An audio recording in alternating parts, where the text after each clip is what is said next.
It's time for our next Disney staycation. And we flew to California for this one.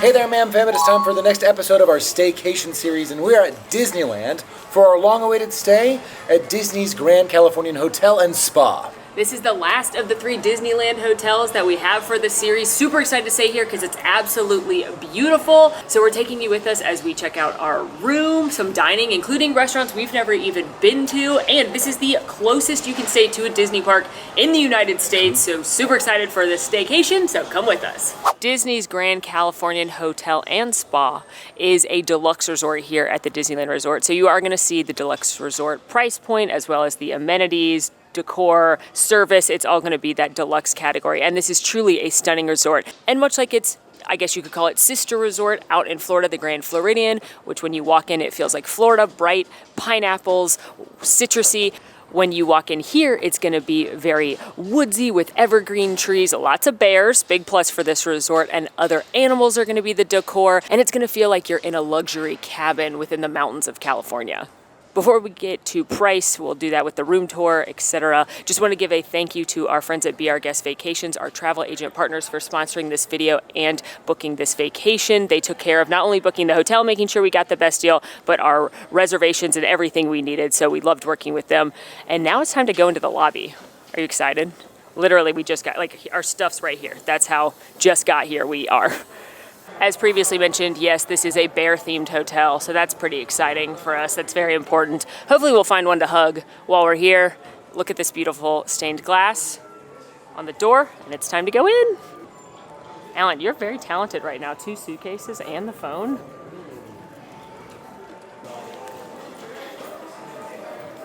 Oh, look at this beauty. Eek! It's just so beautiful and overwhelming walking in here. It's giving Wilderness Lodge. It is, but it's just Wilderness Lodge here on the West Coast. The stonework, the ironwork, the light fixtures are incredible. The big fireplace over in the lobby. Yeah. They've got a pianist playing in here. Some Star Wars right now, which is tickling my fancy, as it were. We can go listen to them, and it's just, I love this resort. It's so beautiful.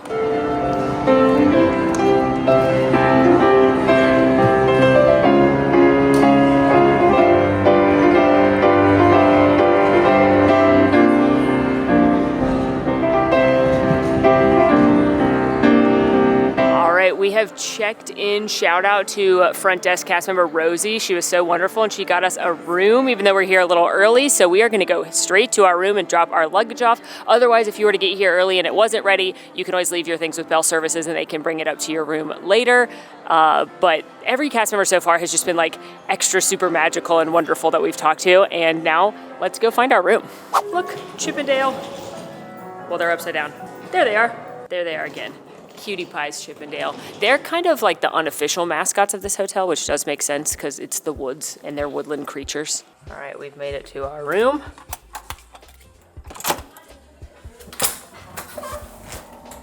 Woo! Well, look how cute! Aww. Chippendale. I was just hanging out in the tree, in the orange tree. Look, we can see into California Adventure. Wait, we can? Like, it's in there. How do we get through the... How do we...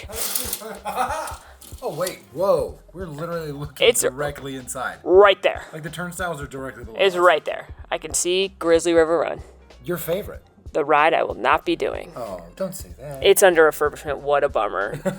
All right, let's do our room tour. First of all, little things, but I just love when there's things like coat hangers right there. Put your bag on there, whatever. Just little things as you come in. Here we have our first big closet. First of all, clearly a nice long full-length mirror.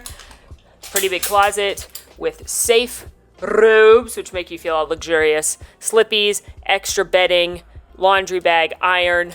Right next door here, you've got ice bucket, Keurig, Joffrey's, coffees, and other items. Beverage cooler. Actually, you know what? I think this is a fridge because it usually says when it only has a temperature that's not cold enough to be a fridge. So that's exciting. Can't wait to put snacks in there. Desk, so you can pen a letter. I wonder if there's no stationery to pen. You're gonna have to bring your own pen to pen. Here you have a couch. Alan, does that pull out? I don't think so. Does not seem to. It's just a little couch. It's just a love seat, as it were. That's nice. Yeah, it's pretty comfortable. That's good. Good to hear that. And then above, we have some signs for fictional citrus growers, but it's fun because these are actually Easter eggs. Dominguez Grove refers to Ron Dominguez, whose family lived on the land that Disneyland was built on. They were farmers, and then he ended up working for the company and becoming a vice president, which is pretty impressive. And then you have the Silver Lake brand citrus, which is a reference to a real place, Silver Lake, where the first Disney studio was, where Mickey Mouse was created, and the Snow White and the Seven Dwarfs. Pretty neat. Fun little details there. And especially if you look on Dominguez, it says Anaheim, and then Silver Lake is Los Angeles, which is correct. So, adds up. Cute little nerdy detail there. We already showed... Oh, you know what? You gotta unlock doors to get out.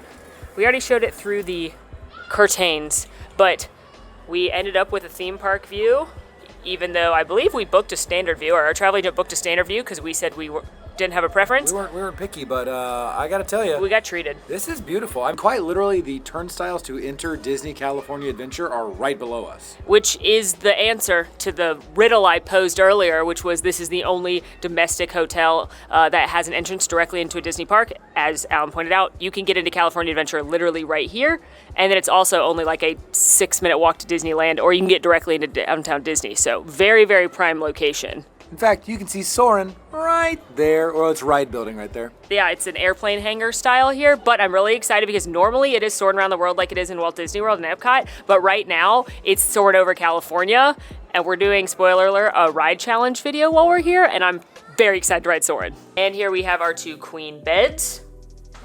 Oh yeah. This is like a 9.5.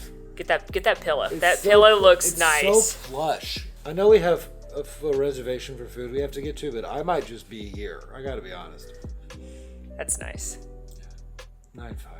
Between the 2 beds, you've got lots of different outlets. In-room dining menu right here. They do have room service for breakfast and dinner, which is not the case of every deluxe Disney resort, so you love to see that. This is my favorite art in the resort. It's this orange tree right here, but it's multimedia, which means Chip and Dale, who are in the art, are also multimedia. So you've got Chip that looks like he's been painted, and then you've got Dale made out of wood right here, and it's really cute. More art over here, this time highlighting wineries, because again, California, but I can't help but notice that the birds do resemble the sweet little birds that are in Snow White. And dads, never fear, here's that thermostat. Moving right along to the bathroom, you've got this first section right here, big, huge illuminated mirror, dual Jack and Jill sinks, the shower cap, which I take every time, and the vanity kit, because it's got like a cotton ball and different things, soap, moisturizer, which is definitely not an H2O product, and, oh, Alan, if you wouldn't mind. The ever important detail. Oh, no. Oh dear. Oh no.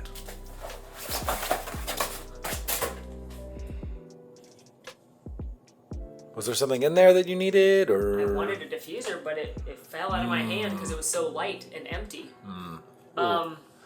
That's like a 4. Oh wow. Maybe a 3.5. Oh but no. I guess the room had to have a flaw somewhere. Yeah. No, it didn't have a flaw as we direct our attention towards the bathroom. That shower is glorious. Shower is glorious, both above rainfall styles as well as on the wall. And then you have more Chip and Dale artwork, and then of course, the throne. I know I made a joke earlier about it definitely not being H2O products, but now it definitely is, and I can tell by that very signature green hue of the shampoo. Now, as far as price goes, remember this is a deluxe resort. You are going to see a deluxe price reflected. Typically for a standard room, they start around $600 on the low end, and they go up to well over $1,200 in those peak seasons. That is for a rack rate without any kind of discount or without any kind of package. The room rates are also going to vary by day of the week, being less expensive during the middle of the week, more expensive on the weekends. Our room, again, thanks to Be Our Guest Vacations booking and finding us the best deal. Our room ranges from $500 a night to $715 a night, depending on which night of our stay we're talking about, the cheapest being a Tuesday night, the most expensive being a Saturday night. But this is why we work with a travel agent, friends. Our room tonight is $696, which is by no means an inexpensive room. However, when I looked at how much this room would cost to book myself, even with an annual pass discount, it's over $1,000 tonight. So when you work with Be Our Guest Vacations, they are a platinum travel agency, which is the highest certification from Disney. They are an official licensed Disney travel agency. They are going to work to find you the best deals ever. And if a better deal comes along after you've booked your trip, they will see if you qualify for it to make sure you are saving as much money as possible and putting it where you want it, which in our case is usually in our mouths, which is the perfect segue for us to go get lunch. She is a gift with words, I agree. Let's go. Okay. And for that meal, we are headed to the Craftsman Bar, which is actually one part of a two-part restaurant where you have the Craftsman Grill and the Craftsman Bar. The Craftsman Grill is the quick service option that also takes a mobile order. The bar, it's recommended to have a reservation, but they do have a walk-up wait list as well. They are both open for breakfast, lunch, and dinner and do serve a lot of the same menu. And if its location didn't give it away, the Craftsman Bar is also the pool bar. Taking a look at the menu, they have an expansive cocktail menu, and I found it interesting that a lot of the specialty cocktails can be made as a single drink, a 2-drink pitcher, or a 4-drink pitcher. They have things such as a Grand Mai Tai, a watermelon cucumber Collins, a frozen rosé, a frosé, if you will, a couple of different margaritas, as well as some mocktails. They also have a pretty extensive draft beer, wine, and tequila list. Now looking at their food items, they have a couple of salads, sandwiches, wings. I'm smelling the nachos and they smell amazing. May need to get those. A couple of seafood options and a Gouda burger. There's also a different hot dog every month here, which means nothing to me, but kind of fun if you like hot dogs. They're also known for their artisan pizzas, and they have some kids' meals, including a Parmesan crusted grilled cheese, which actually caught my eye. For my drink, I went with our server's recommendation of the passion fruit martini when I said I wanted something refreshing but not too sweet. This is made with bourbon, lemon juice, passion fruit, Aperol, and thyme. I asked for them to go a little bit lighter on the passion fruit so it wouldn't be too sweet. And this is one of the most interesting cocktails I've ever had. You could distinctly taste the passion fruit, the bourbon, as well as the bitterness from the Aperol. It was pretty good. It definitely wasn't too sweet and was refreshing, but I don't know that I would get it again. However, I can say it was definitely a well-made and unique cocktail. And I picked up the Paloma. This is made with codigo reposado, grapefruit juice, grapefruit soda, lime juice, contro, and a lime wheel. This was a very good and classic Paloma. I was able to taste the reposado tequila. It just sort of shone through in the back end, and then it was complemented beautifully by the tartness of the grapefruit and the lime. This was a very classic and refreshing beverage. And then my nacho dreams came true, and when we saw the serving size, we decided to split those because we have an exciting dinner plan coming up. These are baked nachos made with tortilla chips, cheese sauce, shredded cheese, black beans, green onions, pickled jalapenos, cilantro, queso fresco, avocado, crema, and salsa roja, topped with your choice of shredded beef or chicken, or you can do half and half, which is what we did. This was a glorious mountain of deliciousness, and the Craftsman Bar and Grill has figured out the solution to the number one problem with nachos, which is the topping to chip ratio. There's usually a discrepancy where you've got too many chips, not enough toppings, but it's clear they layered the chips and the toppings, baked the whole thing, put those cold toppings on the top, and it was perfection. The meat was cooked perfectly. The produce was fresh. There was tons of avocado. This was easily shareable by both of us. In fact, we couldn't even finish it. You could share 4 people on these bad boys. Easily the best nachos I've ever had in a theme park setting. Would eat again. As Alan said earlier, this is also serves as a pool bar for the fountain pool. This is the first of 3 pools here at the resort. They have private cabanas you can rent at this pool if you'd like a nice space. It's a little chilly to be swimming right now, but it is definitely heated, so that's nice. One thing I think is cute about this hotel is just these little elements of nature around. Like you'll just see little creatures, like this turtle right here. Very demure, very cutesy. Also, this is a real lime tree right here. That's cool. And real oranges. I mean, we are just out here in the citrus farms for reals. Lemons too? Oh my goodness. This is exciting. Oh yeah, look at that big lemon up there. I wonder if they eat this fruit anywhere, if it's in our drinks. Also from here, you can kind of see it's under construction right now. They're refurbishing the redwood pool. It's named that aptly because you can see that big redwood tree trunk in the middle there with the 90-foot water slide wrapping around it. That's gonna be your main pool for activities and shenanigans. There's a whirlpool and things, but it is obviously closed for refurbishment right now. And we just wanted to pop in and check out the grill portion of the Craftsman Bar and Grill. Right when you walk inside, you have a variety of pastries that you could pick up. Ooh, a mini donut. It's a mini donut. A mini donut? I never would eat this, but it is very cute. There are also some cupcakes, scones, and some wine, I suppose, if you want to pick it up, but you would have to see a cast member for assistance for that. I went to this winery. Oh! Now the menu here is going to be very similar to what you find at the Craftsman Bar, with the addition of the fact that you have all these grab-and-go items that you can come in and pick up for a quick bite or treat. For example, you also have things like these parfaits, fruit plates, and some salads, it looks like. All right, well, not only does it have a nice seating space inside, but there's all this pretty seating outside. It's a lovely day, and also I couldn't resist this gigantic, look at how big it is compared to my face. This is a blondie covered in Reese's Pieces. Reese's Pieces. And much like E.T., I'm very passionate about Reese's Pieces, so I had to try it. Oh, yeah. Look at that. I might just bite it. My mouth just started watering. Yeah. And I wasn't that hungry because of the sheer amount of nachos that we just ate. You were like, I don't even want a sweet treat. And I was like, well, I'm getting that blondie. And now look at you. Oh. She's definitely too sweet, but she is so good. There's actual peanuts in here too. Mm-hmm. Whoa. Good blondie. That is one of the best bakery taste treats I've ever had at Disney. Well, makes sense. It's a Disneyland. It's like a giant peanut butter cookie met a blondie and is topped with this decadent peanut butter icing and the crunch from the Reese's Pieces. And the crunch from the actual roasted peanuts on the inside. It's not too sweet. It's, oh my, this is like a peanut lover's dream. Disneyland, why you gotta be like this? Why you gotta be so good at all the snacks? It's unfair. It really is. This is so good. Should we just move to California? Like, just for this? yeah. Maybe. And as we are on our way out, this is why it is called Disney's Grand Californian Hotel and Spa, because they do have a full-service spa attached. Oh, they have candles? And jewelry. We have very different priorities. I'm not saying that this guy in the spa poster is Indiana Jones, but I'm also not saying he's not Indiana Jones. En route to the fitness center here, we are passing the Mariposa pool, which looks to be just on the other side of the redwood construction that's happening in the redwood pool, and the fountain pool far on the other side next to the bar and grill. All these pools are very much close together, like bing, bop, boom, bop, bam, right next to each other. And right next to the Mariposa pool is the Eureka Fitness Center. Eureka! It's a fitness center, which I have frequented before and I really enjoy, and I'm going to tell you, I'm going to frequent it on this trip as well. And thankfully at 5:10 p.m. on a Friday, nobody's here. So it's an empty gym for us to explore without looking super creepy. At each of these treadmill situations, you have a towel and water bottle. The same thing's going to be on your bikes, the Peloton, your rowing machines, as well as a whole host of other items.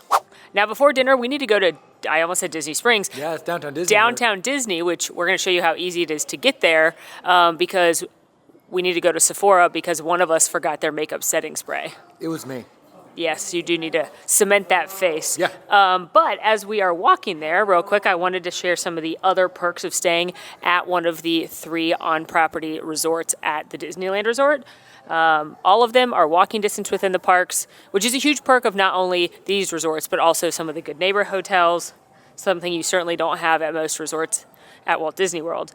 But the 3 Disney-owned and operated resorts, which is here, the Disneyland Hotel and the Pixar Place Hotel, they also get early entry, which is 30 minutes early entry into one of the parks, and it alternates every day. So that's a great way to get in and start knocking out a couple of attractions. And as we mentioned earlier, this resort has an entrance directly into Disney California Adventure, directly into downtown Disney, which is also then about a 5-minute walk from the Disneyland park. So while I don't think you have to stay at one of the Disneyland resorts if you're coming here, there are definitely very convenient Good Neighbor options not too far away. However, if it's in your budget, there are some nice perks for staying here, particularly location. And just like that, a hop, skip, and a jump later, we are in downtown Disney. And I am now headed to Chex Notes Sephora for, what do I need again? You need setting spray. I need setting spray, everyone. Oh, look how convenient, it's right there. After a quick jaunt about downtown Disney, I'll get it right eventually. We're back. Look at how beautiful these flowers are. I just need to, I sound like my mother right now, but these are so stunning. Look at those. It is so beautiful in here. And they're gearing up for some more live music, but we have to change soon for our fancy dinner. But first we're gonna pop into Acorn Gifts and Goods, the lobby gift shop here, just to see what they got. So like any good Disney hotel gift shop, it's gonna have a mix of Disneyland merchandise, general Disneyland merchandise such as apparel, pins, a good ear collection, as well as some necessities in case you forgot anything, snackies for the rooms, toiletries. And then they have a pretty wide selection of Grand Californian specific merchandise, and this is a Disney Vacation Club resort, so they have a lot of that too. But let's take a quick look at the Grand Cal specific goodies. You've got, I'm sorry, I just got distracted by the Disney Spa Collection soaps and bath bombs, and now I want a bath bomb. Remember when they sold the definitely H2O products in the gift shops and you could get the body wash? Those were the days. Anyway, for Grand Californian, you've got this little luggage piece right here. This nice Park Ranger inspired jacket. Park Rangers are important. Magnet. Tervis. Sign? It's ceramic. Trivet? Trivet. Big piece of luggage. Grand Californian zip-up, DVC specific. Grand Californian hoodie, DVC specific. Tote, t-shirt, baseball tee, Loungefly backpack, pool towel, quarter zip, mug, corksicle, ears, and bear.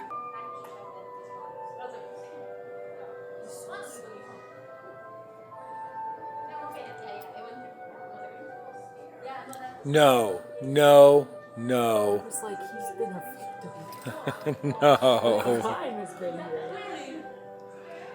I don't know. It doesn't seem to be working, does it? Hey, if Bear from Bear in the Big Blue House is watching, could you tell me how to do this? Hello, I want a hug. There. I want a hug. Hug all the bears. No, that's not a good idea. He's nodding. He's nodding.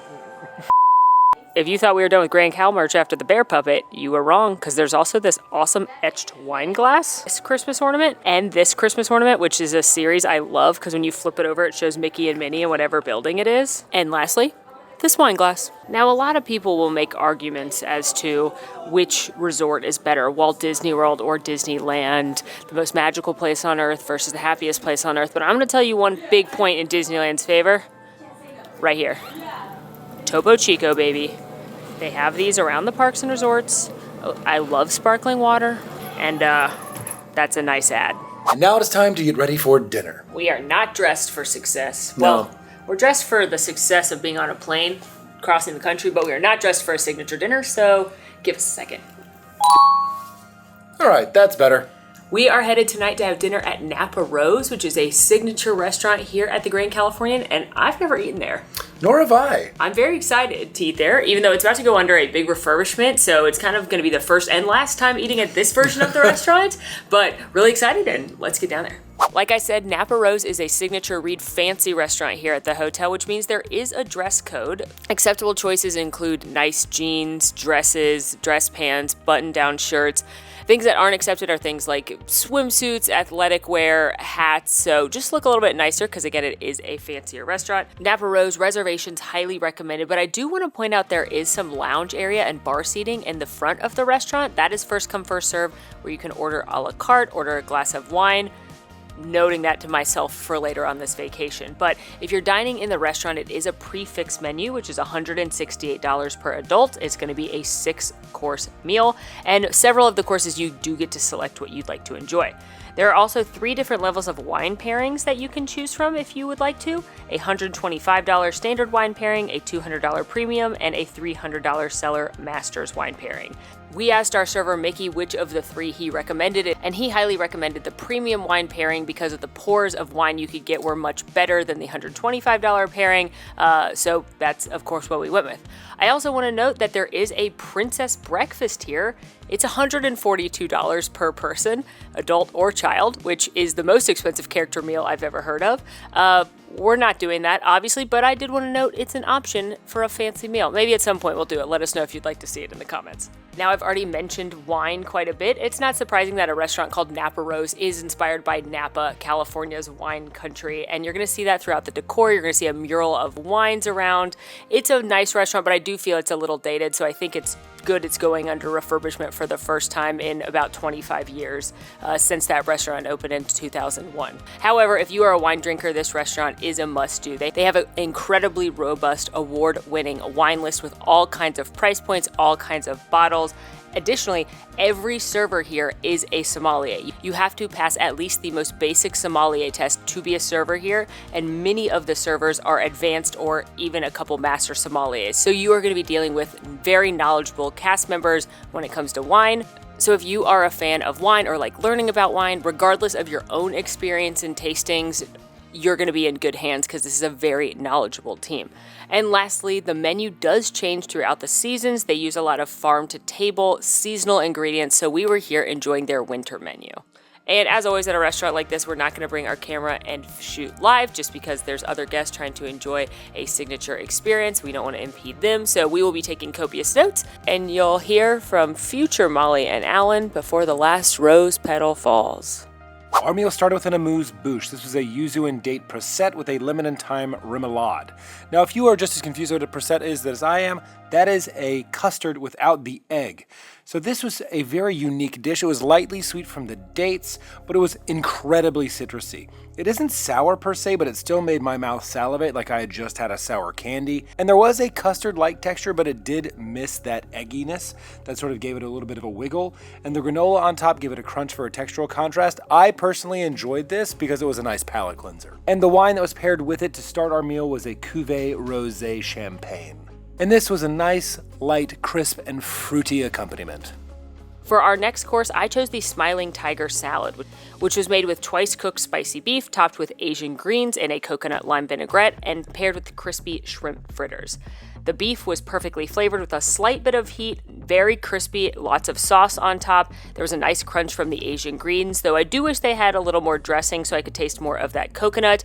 The shrimp fritters were similar to a hush puppy in texture, not what I expected, but they were quite delicious. Although I'm going to be honest, I didn't need these. I preferred just having the beef and the salad. I thought this would be paired with a red wine because that's what I think of when it comes to beef, but Mickey, our server, paired it with an Italian white wine, which was crisp, light, and citrusy, and paired perfectly with that salad. Overall, a very tasty course. My first course was charred Pacific ahi tuna crudo with avocado, jalapeno, and yuzu, and this was paired with a Spanish white wine that Mickey let me know had very heavy citrus flavors, and I couldn't agree more. It tasted heavily of tangerine, which paired well with the perfectly seared tuna that was rare in the middle.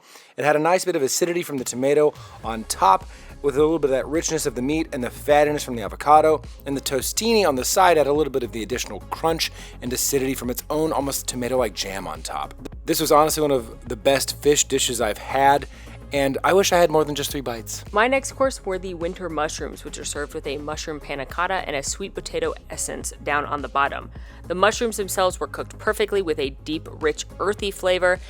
And then there was a slight sweetness from the sweet potato sauce beneath them, which almost represented a creme brulee as far as the flavors go, that kind of nutty autumnal sweetness, plus the mushroom panna cotta, which was very unique in texture, kind of like a foie gras.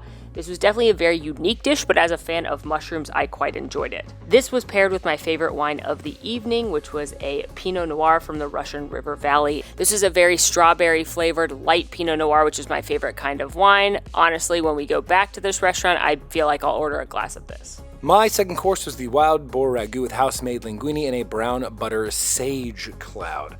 This was served with a Brunello di Montalcino, and that was terrible pronunciation, I'm so sorry, but this was a very light and acidic red that tasted a little bit like sour cherries, and it accompanied this wild boar perfectly.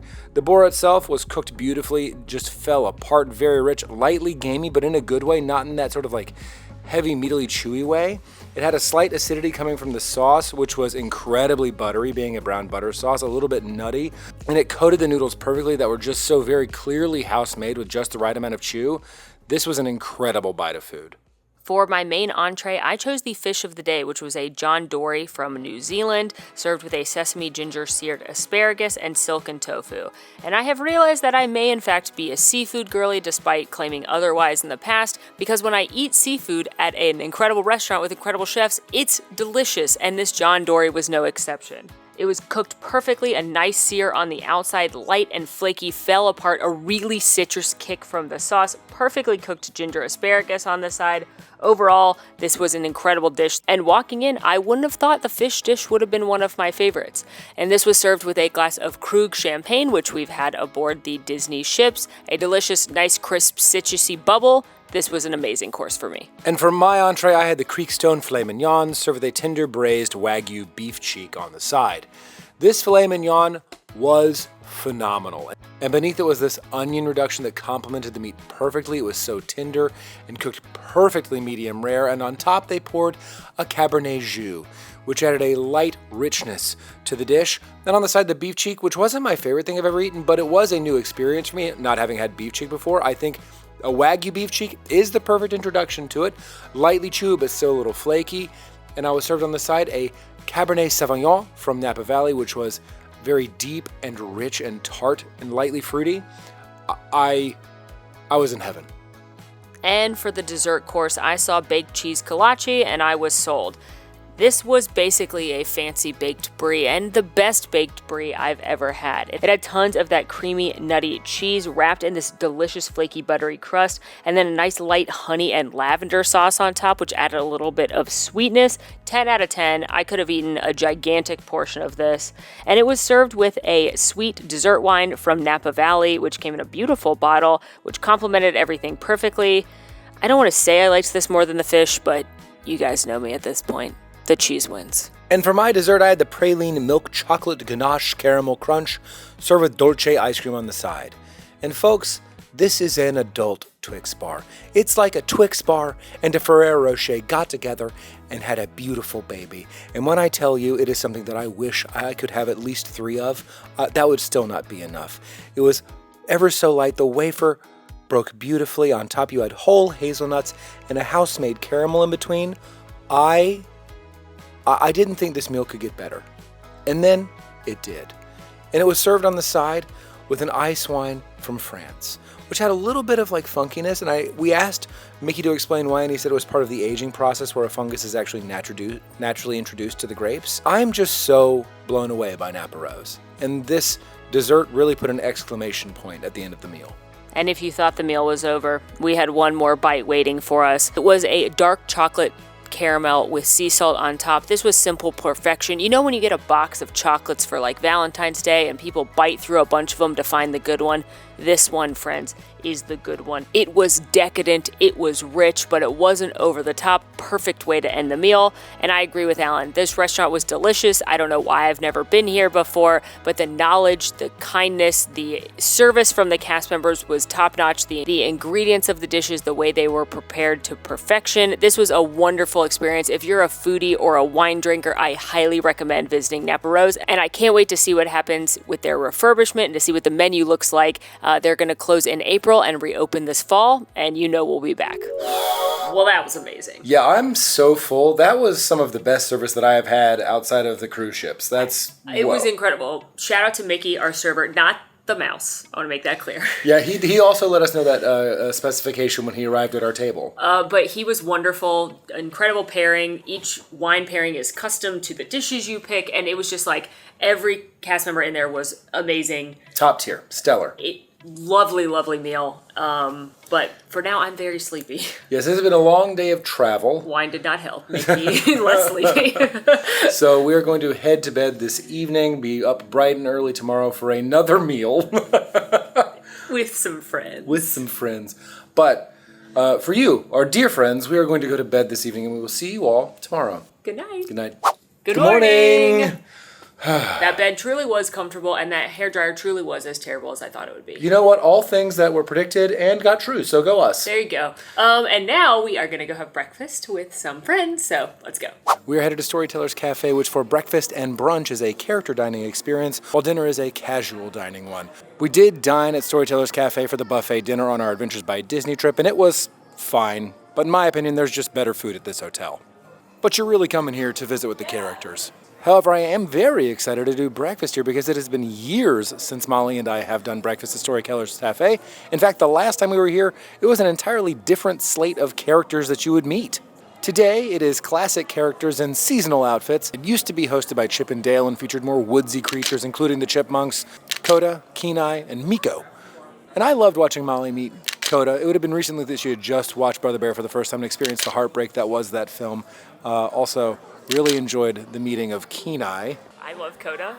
Low-key, an amazing top-tier Disney character, but I told Kenai I wasn't happy with him, and I did not forgive him for what he did. So, he needed to know. And it was a joy to watch. Reservations are highly encouraged at Storytellers Cafe, which is why it is so helpful to work with a travel agent because they can book this for you. Mickey's Tales of Adventure breakfast and brunch is $55 per adult. And again, as Alan said, there's no characters at dinner, which is $58 per adult. Included with that cost is an all-you-care-to-enjoy buffet, as well as, oh my gosh, Minnie's here and look how cute she looks. Oh my God, hey Mickey. Okay, I'm trying to keep it cool.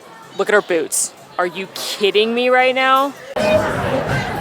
You look so cute. Can I talk about your outfit real quick? The shoes. Oh my gosh, you're a fashion such an icon. Such an icon. Anyway, included with that cost is obviously the character dining and all you care to enjoy buffet and basic beverages such as coffee, tea, juice, soda. Of course, they do have upcharged beverages you can choose from. I'm seeing some mocktails, specialty coffees. They've got cocktails, including you can do things like pitchers of Bloody Marys or mimosas. Hello. Bottle of Prosecco. All right. And then there's a full wine and beer list. And of course, this is a restaurant that has a bar if you'd like something else. The buffet starts with some breakfast classics, hash browns, eggs, sausage, and bacon, and then it splits and unusual compared to character buffets in Walt Disney World. The two sides of the buffet are different, so make sure you check out everything. One side had a carving station with a few different meats, oatmeal and different fixings, pastries, seasonal fresh fruit, and what I found was interesting, a lox and bagel station. I also saw them put out chicken tenders and fries as I made my way to the other side of the buffet, which had chilaquiles, biscuits and gravy, a couple different kinds of quiches, Mickey waffles, and Belgian waffles with a variety of toppings, Bananas Foster's fresh toast, different pastries, as well as an omelet station. How are you? Good to see you. Can I see what's in your bag? Look at all the places you've been. Paradise Falls, Alaska. We went there. We saw you. Do you remember you were wearing your yellow outfit when we were on the cruise ship? Yep. We saw you there. We were all Very cool, yeah. It was nice. It was fun to see you there. It was beautiful. Yeah. Not Mickey doing the influencer, here's my bag stance with his hand behind it like he's showing off a product. Anyway, we came back from the buffet and got a variety of food. Also, our coffee has arrived, which is fantastic. I picked up some of the classics, quiche, biscuits and gravy, chilaquiles, and then over here's my sweets platter with a classic Mickey waffle and some fresh fruit. And I went with a breakfast classics platter, eggs, quiche, some French toast, bacon, sausage, and of course, fruit, strawberries, and bananas. Obviously, fruit for health. Hashtag follow me for more health tips. I think the gravy's pretty good. The biscuit isn't fluffy enough. I know that's what Alan's gonna say. But I think the gravy's pretty tasty. I'm getting a disagreement behind the camera as someone who's raised by a Southern grandmother. But as someone who wasn't, I like it. I wish I had a little more of the sausage though. Hey Molly. What's up? Mickey butt. Mediterranean quiche has a lot of good flavor. I can taste the peppers and spinach. Pretty good for a quiche. Now the chilaquiles. Those are the best thing on my plate. I love the avocado crema. I've actually got a little bit of spice and heat, lots of flavor. There's eggs on there, and I feel like chicken. These are my favorites so far. Sexy boy, sex. Oh, that wasn't sexy. That happens sometimes. I dirtied all my other utensils.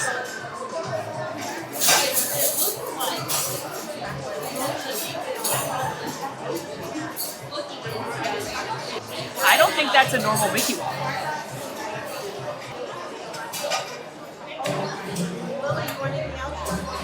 That's different. It tastes cinnamon here. It does not taste malted. It's fine for a waffle, but I was expecting a golden malted Mickey waffle and I didn't get one.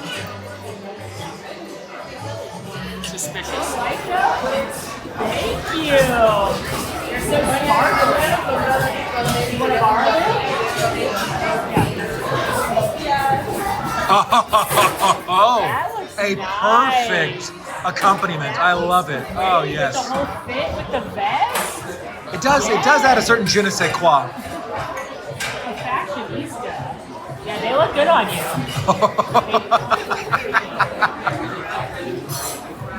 Oh, perfect. That's perfect. Yes. Oh, I mean, Let's get into it.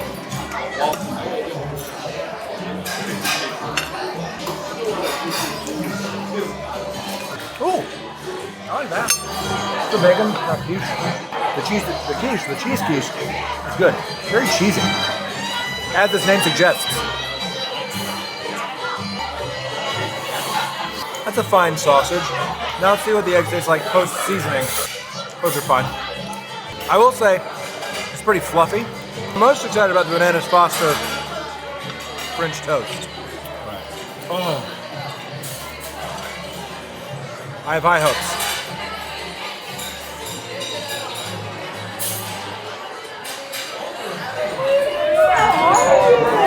Do you like those? Oh my, they're very sparkly. They remind me of the castle. Yeah. How have you been? How's your camping been?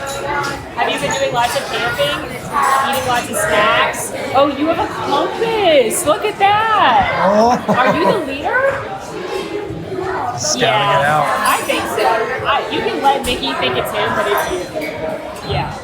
And I like your bandana with all the bears on it. Do you like bears? Me too. Well, that was nice. As always, when you're leaving a Disney sit-down restaurant, ask for a to-go refill. You can't do that for like fancier things, but like here's coffee, or if you had a soda or something, they can get you a to-go cup. And look how cute the new designs are. Ooh. So, yeah, that was fun. The characters' outfits are very cute. I thought the food was average character dining food. It's sort of standard, especially for breakfast, standard breakfast fare. With a few little different surprises. I will say, having done all the character dining in Disneyland except for that expensive princess one, my favorite one is hands down the Plaza. Fully agree. Not only are you inside the park, but you get more characters and you get some kind of more unusual characters. That's true. The characters that are offered there are really quite unique. We had like the mice from Cinderella, Max Goof, Winnie the Pooh, And on top of that, the food also, like the quality surprises me in how good that was. We've had it twice now, and it didn't disappoint either time. Yeah, so if you're gonna go for a character meal, this one's very cute. I have nothing bad to say about it. It's a lovely character meal, but I think Plaza wins for me in Disneyland. True. Now, normally, this is where we would wrap our video about our staycation, but we're actually staying here for a few more days. So what we're gonna do instead is go to the parks and film some more content, and then come back this evening and continue to sample what the Grand Californian Hotel and Spa has to offer. Yes, one of my favorite lounges in Disneyland is at this hotel. We haven't even been there yet, so we'll see you there tonight. All right, we have just returned from filming, and turn-down service has visited. Chocolate. Nice. Very important, but we are headed to go down and review another spot for some dinner. I'm very hungry. Yes, same. We are headed to the Hearthstone, I'm not 100% sure of that, lounge right here off of the beautiful Grand Californian lobby. And it is a lounge where you can get delicious cocktails. They've got a variety of scotches and other liquors. And of course, it's a full bar, but it is also a restaurant that serves everything from appetizers to a $72 steak. They do take reservations here, so if you're coming on a particularly busy time of year or on a busy day, you may want to look into reservations, especially during peak mealtime. However, they also take walk-ups, which we're doing now. They said they could seat us in about 10 minutes, so we are going to go sit by this beautiful fireplace in the meantime in these nice cozy chairs. Taking a look at the menu, they've got a variety of craft cocktails, some fun twists on things like Manhattans and Old Fashions, as well as a couple tequila, mezcal-based things, a couple mocktails as well. And then here's your variety of wines, beers, and here we are on the food. For appetizers, there's a charcuterie, there are wings, as well as tossed chicken tenders, a couple salads and sandwiches, including a burger that's topped with a bacon shallot jam. They're known for their pizzas, which are personal-sized pizzas. We've had the charcuterie pizza on a past visit, and it was delicious. Anything from a vegan mushroom risotto to a short rib lasagna and a couple of steaks. Last but certainly not least, a couple of after dinner drinks and some desserts, things like a cookie butter creme brulee and a seasonal slice of cake. Cocktails have arrived. I picked up the Hearthstone Old Fashioned, which is made with the Beverly Orange Wine Cask Finish Blended American Whiskey, Angostura Bitters, Sugar Cube, and Smoked Orange Peel, and it was smoked tableside, which was very exciting. And I picked up the Silent Gate. This is made with Angel's Envy bourbon, rum clement, lemon juice, honey, vanilla, and orange bitters.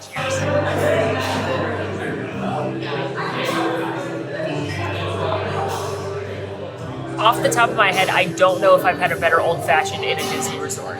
I'm getting a nod from behind the camera. That, off the top of my head, is the best old-fashioned I've had at any Disney resort. I love that you can distinctly taste the orange, which our wonderful server Diego told me was because the bourbon was specially made for this resort and it was aged in orange wine barrels, which I didn't know orange wine was a thing, but I bet they sell it at Fartlinger's fruit wine establishment. You'll remember the experience, and you'll remember the name, Herb Erflinger. You can distinctly taste that there's orange, but it's not too sweet at all. You can distinctly taste that bourbon flavor. It's perfectly balanced. There's a little bit of that smokiness coming through as well. This is a fantastic cocktail. Cheers. Before I drink this, I had questions about it being too sweet. Diego was very kind. He made a note for the bartender to not make it too sweet. But because of the rum, honey, and vanilla, so I'm curious about this.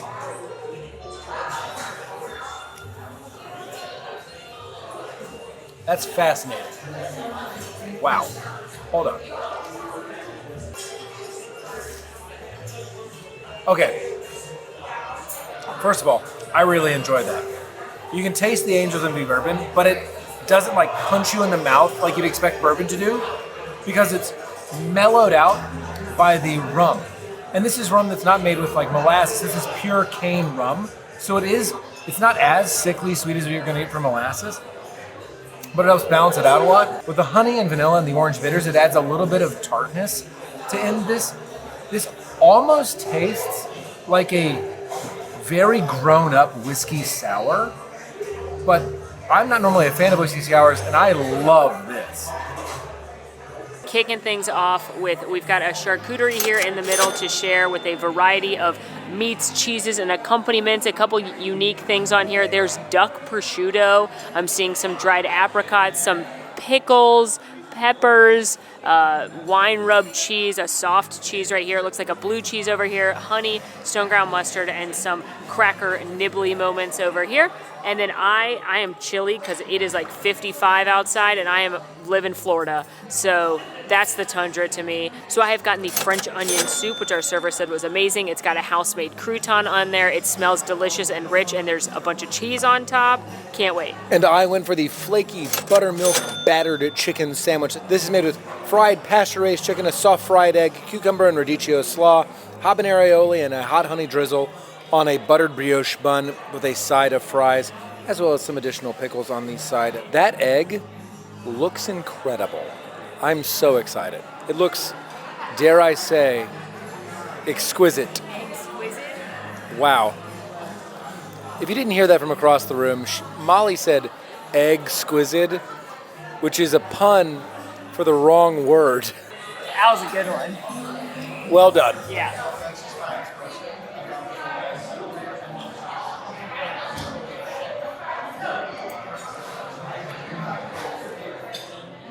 That is delicious French onion soup. Sometimes French onion soup gets too salty. That is not the case here. You can taste that sherry that was in the broth that helped cook down all of those onions. Nice, hearty, rich flavor.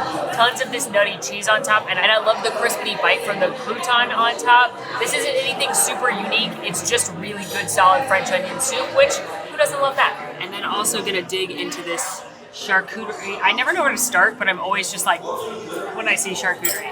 I love a wine rubbed cheese of any variety. I'm gonna try this duck prosciutto. Let's do that.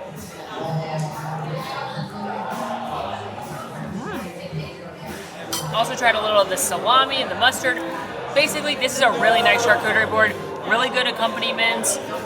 It's meat and cheese. It's fantastic. Good shareable. I'm never mad at it. And this is a particularly nice one. Here's the thing. I don't know how long this egg is going to hold up. So what we're going to do here is I'm just going to direct your attention down this way.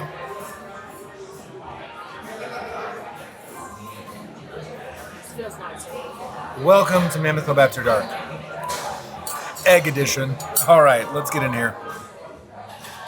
Oh, it's everywhere. Oh no. Okay. I do. It's just going to be messy, so I'm trying to clear up my lap space here. Hold on. No. I have. Oh. Okay.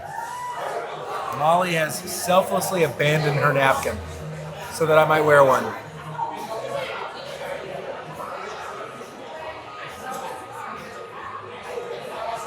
I'm processing because I think this might be one of the best chicken sandwiches I've ever had. It's in the top 3. It's a contender. First of all, it is fried perfectly. Crispy on the outside, moist on the inside. You can always tell when chicken has been left to brine in buttermilk. It has a little bit of tang to it. On top of that, and the crispness on the exterior, you have the hot honey, which has a little bit of sweetness and spice. The base of the Brussels sprouts gives a brightness from the slaw and a little bit of earthiness. But what seals it for me is that runny egg. Adding some richness to this, it really just hits all notes. It's all on a brioche bun, which is just buttery and delicious. And it's been perfectly toasted. I think I love this sandwich. Yeah, I'm gonna say it. Okay, well that was a lot of food, so much so that I have a charcuterie to go. Not all of it, obviously. We ate a lot of it, but But talk about a midnight snack. It's a good room snack. It is.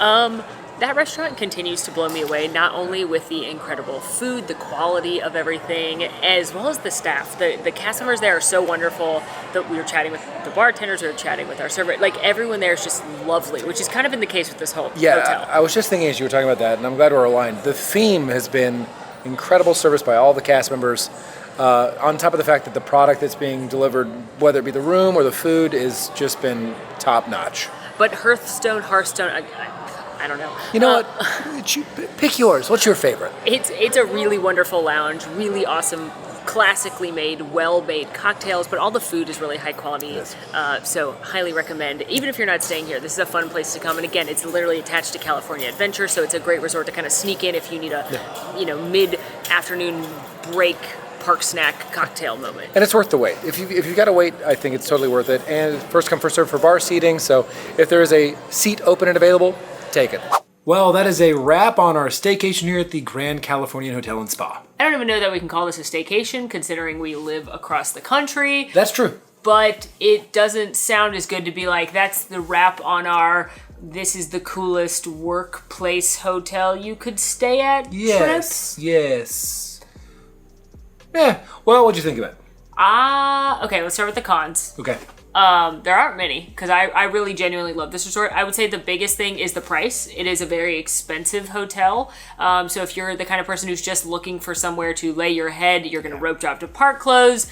Again, one of the best things about staying at Disneyland is the close proximity to so many things. You can find perfectly acceptable, nice accommodations for a lot lower than the cost of staying at the Grand Cal. And this might be a con for some.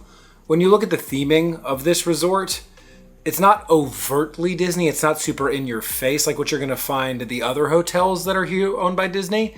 I think for some, though, that's a pro. And others, that might not be what they're looking for. But it's a very small thing.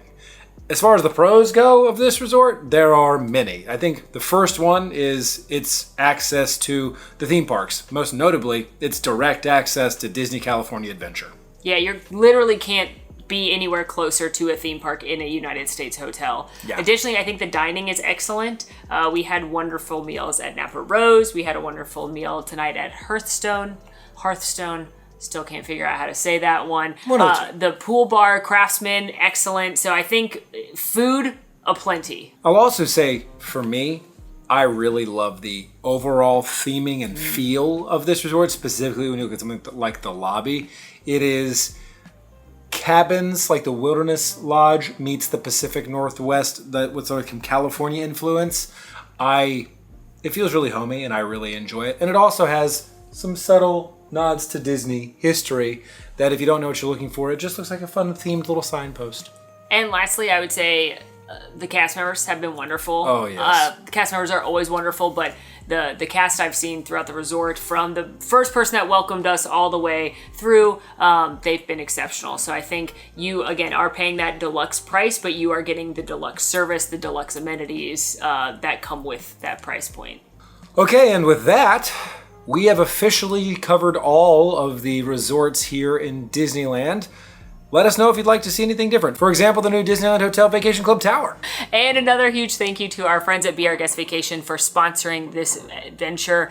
They have been so wonderful to work with in planning not only this Disneyland trip, they booked it to make sure we got the best deal possible. They can take care of all your dining reservations, and they make it really easy and customized and tailored to you. Not only here at Disneyland, they can do Walt Disney World, Disney Cruise Line, Universal. They can take care of it. So if you'd like to work with them on your next trip, the link is down in the bio of this video. We would not recommend them if they weren't truly a pleasure to work with. And the best part, it's free to you to use a travel agent, so you get all of their expertise and planning at no extra cost. But until next time, friends, please be sure to like this video, subscribe if you are new, follow us on all of our socials, and come join us on Discord. We would love to have you there. The links for all that are also down below. And until next time, friends, I'm Molly. And I'm Alan. And it has been truly so magical. Bye. Good night.